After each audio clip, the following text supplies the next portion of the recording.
కని విని ఎరుగని విజయాన్ని సొంతం చేసుకున్నారు ఖమ్మం కాంగ్రెస్ పార్టీ అభ్యర్థి రామసహాయం రఘురామరెడ్డి. ప్రస్తుతం విజయోత్సవ సంబరాలకు కాంగ్రెస్ పార్టీ శ్రేణులు సిద్ధమవుతున్నారు. ప్రస్తుతం అందుబాటులో మంత్రి పొంగులేటి శ్రీనివాసరెడ్డి గారు ఉన్నారు. సార్, పంతాన్ని నెగ్గించుకున్నారు, ఎటకేలకు మీ వియ్యంకుడి నేత గెలిపించుకున్నారు, ఎట్లా ఉంది అనుభూతి?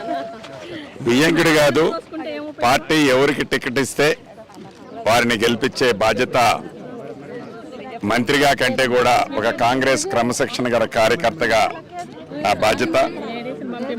నేను గెలిపించాను దానికంటే కూడా యావత్తు ఖమ్మం పార్లమెంటులోని ప్రజలు వారి ప్రేమ, అభిమానం, ఆత్మీయతతో ఖమ్మం పార్లమెంటు ఏర్పడిన దగ్గర నుంచి ఇంత పెద్ద ఎత్తున మెజార్టీ ఇచ్చిన సందర్భం లేదు. నా పక్షాన, కాంగ్రెస్ పార్టీ పక్షాన మనస్ఫూర్తిగా ఖమ్మం పార్లమెంటు నియోజకవర్గంలోని ఓటర్స్ అందరికీ, ముఖ్యంగా కాంగ్రెస్ పార్టీ కార్యకర్తలకు, కాంగ్రెస్ పార్టీ ప్రజాప్రతినిధులకు, అదే రకంగా బలపరిచిన CPI party, CPM party, CPI ML party, TJS party, Telugu తమ్ముళ్ళందరికీ మనస్ఫూర్తిగా అభినందనలు, కృతజ్ఞతలు తెలుపుకుంటూ ఈ విజయం కేవలం ఏ ఒక్క వ్యక్తితో కాదు, ఈ విజయం సమిష్టి విజయంగా యావత్ తెలంగాణ ప్రజలకు తెలియజేసుకుంటున్నాను. రాష్ట్రంలో రెండవ అత్యధిక మెజారిటీ పొందిన స్థానంగా ఖమ్మం ప్రస్తుతం రికార్డు అయితే సృష్టించని చెప్పుకోవాలి. గడిచిన అసెంబ్లీ ఎన్నికల్లో కూడా 2 లక్షల ఓట్ల పైచిలకు మెజారిటీని మీరు కాంగ్రెస్ పార్టీ సాధించారు. 6 నియోజకవర్గాల్లో కాంగ్రెస్ పార్టీ గెలిపింది. కానీ ప్రస్తుతం 4,67,000 ఓట్ల పైచిలకు మెజారిటీని ప్రస్తుతం సాధించారు. దీని గల కారణం ఏంటి? పూర్తిగా సమన్వయం పనిచేసిందా, సయోధ్య పనిచేసిందా? 3 మంత్రుల ఇలాకాలో ప్రస్తుతం రఘురామరెడ్డి గారు ఎంపీగా పూర్తిగా బాధ్యతలు నిర్వహించబోతున్నారు. ఎట్లా ఉండబోతుంది ఖమ్మం పార్లమెంట్కి సంబంధించి? తప్పకుండా కాంగ్రెస్ పార్టీ అన్నది బయట ఎవరో గిట్టని పార్టీ వాళ్ళు మా మధ్య సయోధ్య లేదని అనుకుంటారు తప్ప ఈ ఫలితం చూస్తే వాళ్ళ దిమ్మ మైండ్ బ్లాక్ అయిపోయి ఉంటుంది. కాంగ్రెస్ పార్టీ అంటే సమిష్టిగా పనిచేసే పార్టీ, పైకి మనసిప్పి మాట్లాడుకునే పార్టీ. అంతేగాని కాంగ్రెస్ పార్టీ ఒకళ్ళకొకళ్ళు ఏదో అని ప్రజల బయట అనుకోకపోయినా ప్రతిపక్షాల మట్టుకు పుల్లబెట్టి గెలుపుతుంటారు. దేశవ్యాప్తంగా రిజల్ట్స్ సినారియో ఎట్లా ఉంది? ఒకవైపు రాహుల్ జోడీ యాత్ర చేశారు, మరోవైపు మోడీ వర్సెస్ రాహుల్ గా ఈసారి ఎన్నిక జరిగింది. దేశవ్యాప్తంగా సినారియో ఎట్లా ఉందనిపిస్తుంది? రేపు ఎన్డీఏ ప్రభుత్వాన్ని ఫామ్ చేస్తామని ఘంటాపథంగా చెప్తా ఉంది. దేశవ్యాప్తంగా ఎన్నికల పోల్స్ ఏ విధంగా జరిగాయి, రిజల్ట్స్ ఏ విధంగా ఉన్నాయనుకుంటున్నారు?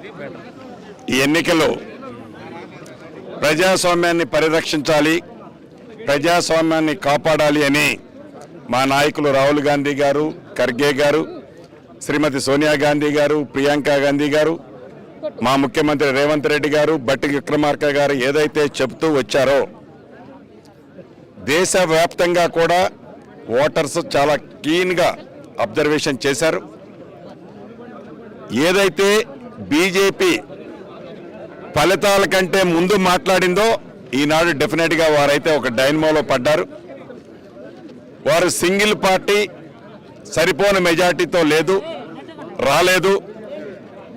ఏదైతే ఎన్డీఏ కూటమితో వారి సఖ్యత కరెక్ట్గా ఉంటే ఎన్డీఏ కూటమితో వారు గవర్నమెంట్ ఫామ్ చేయొచ్చేమో కానీ గతంలో లాగా మేము సింగిల్గా పార్టీ ఫామ్ చేసే పరిస్థితి లేనే లేదు. గడిచిన పార్లమెంట్ ఎన్నికలతో పోలిస్తే బీజేపీ 21% తన ఓట్ షేర్ని పెంచుకుంది, 8 స్థానాలకు తన బలాన్ని పెంచుకుంటుంది. సో తెలంగాణలో బీజేపీ ప్రత్యామ్నాయ శక్తిగా ఎదిగింది, రెండవ అతిపెద్ద పార్టీగా అవతరించింది అనుకుంటున్నారా? ఏమనుకుంటున్నారు 8 స్థానాలు బీజేపీకి రావడం? ఇక్కడ మొదటి నుంచి మా ముఖ్యమంత్రి గారు రేవంత్ రెడ్డి గారు, బట్టి గారు మేము చెప్తా వస్తున్నాం, బీజేపీ పార్టీకి బి పార్టీ, బీఆర్ఎస్ పార్టీ ఏదైతే చెప్తూ వచ్చామో, ఏదైతే మా నాయకులు బీజేపీ పార్టీకి అండర్స్టాండింగ్తో 8 మందిని డమ్మీ క్యాండిడేట్లు పెట్టారన్నారో ఆ 8 స్థానాలే వాళ్ళు గెలిచారు. 2023 నవంబర్ 30 తారీఖున జరిగిన అసెంబ్లీ ఎన్నికల్లో కాంగ్రెస్ పార్టీకి వచ్చిన ఓటు శాతం 39.4%,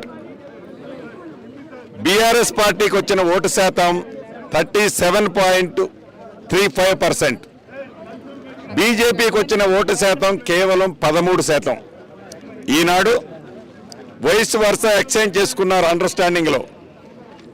బీఆర్ఎస్ పార్టీకి 15% వచ్చింది. అదే గతంలో బీఆర్ఎస్కి వచ్చిన 37%లో 36%, 36.5% బీజేపీకి వచ్చింది. మా ఓటు 1.85% పెరిగింది తప్ప మా ఓటు ఎక్కడికి పోలే. ఫైనల్ గా మీరు రాజకీయ ప్రస్థానం ప్రారంభించిన వైఎస్ఆర్సీపీ ఏపీలో పూర్తిగా కుప్పకూలిపోయిన పరిస్థితి కనిపిస్తుంది.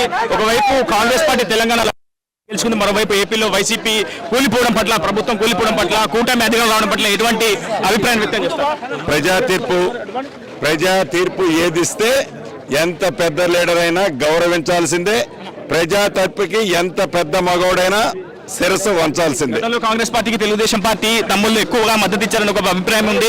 మీరు కూడా తెలుగుదేశం పార్టీ కార్యాలయానికి వెళ్లారు, అభినందనలు కూడా వ్యక్తం చేశారు. ప్రస్తుతం తెలుగుదేశం పార్టీ కూటమి గెలవడం పట్ల మీరు ఏమైనా అభిప్రాయం వ్యక్తం చేస్తారు? తప్పకుండా వారి మద్దతు కూడా ఇక్కడ ఖమ్మంలో మాకు ఇచ్చినందుకు ఇందా చెప్పాను, మనస్ఫూర్తిగా వారికి కూడా అభినందనలు, కృతజ్ఞతలు తెలియజేస్తున్నా. అసలైన తొలి వెలుగు. ఫాలో వాట్సాప్ @తొలి వెలుగు official.